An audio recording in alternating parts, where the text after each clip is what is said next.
With Black History Month underway, KREM 2 is reaching out to influential figures right here in our community for some perspective. KREM 2's Brandon T. Jones kicks things off with the editor of Black Lens, a newspaper focused on highlighting voices throughout Spokane.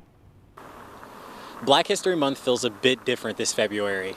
For starters, our country is coming off a year that featured one of the largest civil rights movements in recent decades. At one point, there were protests every other day with activists pushing for racial equality. Spokane doesn't have the largest black community, but what they lack in numbers is made up by the quality of people and the positive impact they have on the community. How are you feeling today? Good.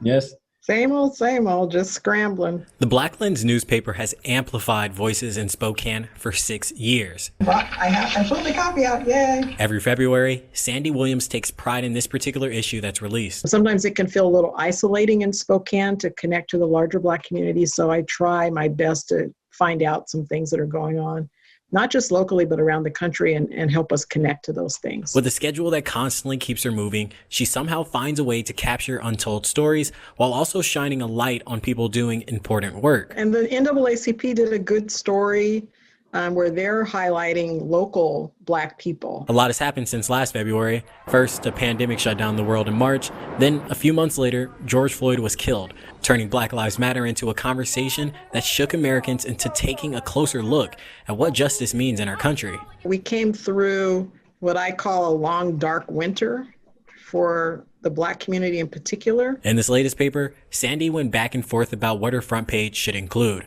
A new president was sworn into office last month, but it was a young poet with a message that resonated with this issue the most. When day comes, we ask ourselves, where can we find light in this never-ending shade? But I think that sort of kick-started Black History Month. Looking backwards at what we came through, what we just survived. Black History Month is about honoring people that helped build this country. Even through 400 years of slavery, 100 years of segregation and Jim Crow, perseverance and strength describes the black experience. That's what's important, because that's the legacy that we came from. Support for Black Lens continues to grow throughout the city. A new issue is released every month of the year. From Spokane, Brandon T. Jones, KREM 2 News.